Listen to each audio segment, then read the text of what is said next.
Sport, 1089 and 1053 AM, broadcasting across the whole country and broadcasting across Edinburgh 5 and the Lothians on FM on Talk 107. Broadcasting to you tonight, as I was last night, from war-torn, bombed-out Beirut and South Lebanon. Now, somebody asked earlier, what was I doing here? Was I seeking publicity? Well, it is the parliamentary recess, and I should be sitting by a swimming pool, like most MPs, and like Tony Blair was for much of this bloody war that killed and injured so many thousands of people. But I decided instead to spend my summer holidays walking around corpses, smelling the sweet, sickening stench of death and unburied bodies under the rubble, and gingerly stepping around the cluster bombs illegally dropped by the Israeli Air Force on civilian areas, about which I suspect we'll be hearing more in the war crimes courts later. But I'm taking calls from all sides and all points of view tonight on 08704 20 20 20, texts on 81089, and emails through the website at talksport.net. And when I get back to Britain, I'll personally answer the emails that don't get dealt with on the air tonight. So, I must say, Duncan, whom I haven't even yet met, was a perfect double act with me in the first hour. I hope that we have no more technical hitches in the second than we did in the first. Duncan, how are we doing on the phone console? Have we got plenty of people interested? We've got plenty of calls, George, and again, this is a plea that we mentioned in the last hour. Please make your points briefly so we can get many people as possible on air between now and 10 o'clock tonight. 08704 20 20 20 is the phone-in number. Text us 81089. It'll cost you 50 pence plus your normal network rate, or email us via www.talksport.net. I'm Duncan Barks in London. George Galloway is in Lebanon. And let's go to Gabrielle, who's in London. Gabrielle, you're through to George. Yes, hello, Gabrielle. Hi, I wanted to ask you, has either side used missiles containing depleted uranium? Because that would constitute a war crime, as the effects of the VU kills people long after the war ends, and it contaminates the environment. Do you happen to know anything about that? Yes, I do, and I'm certain that depleted uranium was used in the bunker-busting bombs that destroyed the bridges and the roads and many of the harder concrete targets that we were talking about earlier. Katyusha rockets, which is what Hezbollah had, which were developed in 1942, don't fire depleted uranium.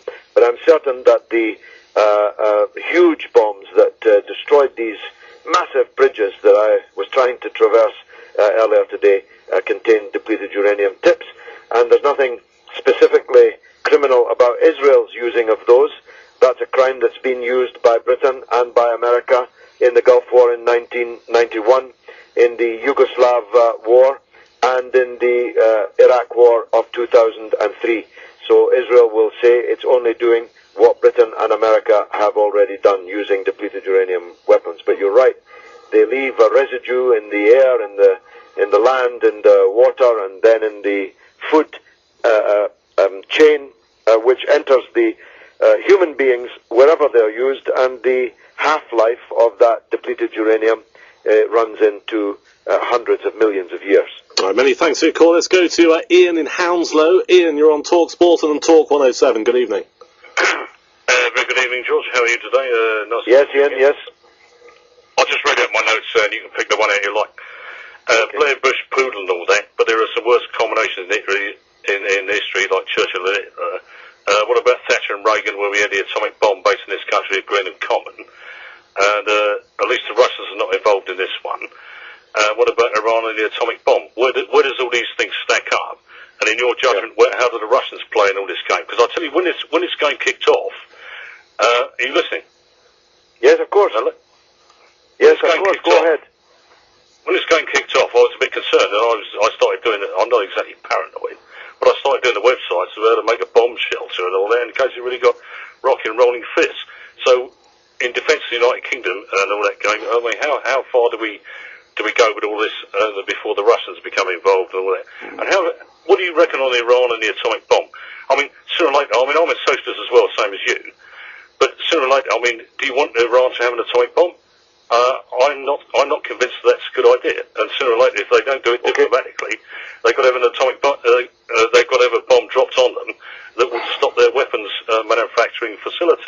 Ian, let's get George to answer these points. George.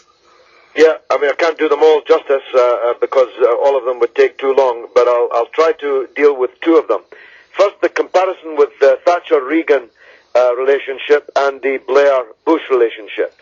I must say that I consider the Blair-Bush relationship as being akin to that which Monica Lewinsky had with a previous American president.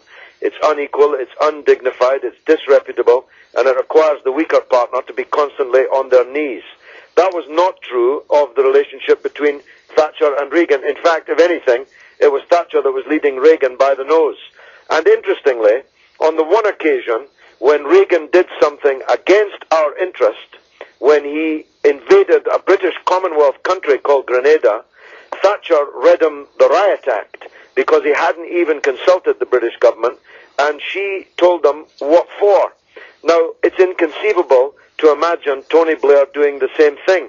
Everyone who overheard his comments in his conversation with George Bush in what they now call St. Petersburg at the G8 just a month or so ago will see exactly the servile nature of the relationship between Blair and Bush, and that has been deeply damaging to our reputation and our position in the world. And I think, to be honest, that a lot of ministers in Blair's government, even in his cabinet, now agree with that. Now, do I want Iran to have a nuclear bomb? No, I don't want anybody to have a nuclear bomb. I was arrested outside our own nuclear plant, nuclear weapons station at Faslane in Scotland and carried off by the police. I gave the only interview on the BBC ever given by a man upside down as I was carried off by 4 of the Strathclyde Constabulary and spent the day in the cells in Greenock Jail because I'm against our own country having nuclear bombs. But I'll tell you this, there's nobody in the world can understand an argument that says some countries are allowed to have nuclear bombs, but others are not. Nobody, Ian, can understand why Israel is allowed to have hundreds of nuclear bombs, but Iran will be pulverized or threatened with pulverizing if it dreams of even developing nuclear power in a way that could one day allow it to have a single nuclear bomb. Nobody can understand why India and Pakistan are allowed to have nuclear bombs, even though they're pointed at each other and threatening to use them against each other when it would poison the entire region, but Iran is to be pulverized for imagining that one day it might have a nuclear bomb. This is a policy of madness, and I'll tell you this, Ian, the international policies of Bush and Blair are the most likely policies to drive more and more countries to develop their own nuclear weapons. After all, Iraq was invaded because it doesn't have nuclear weapons.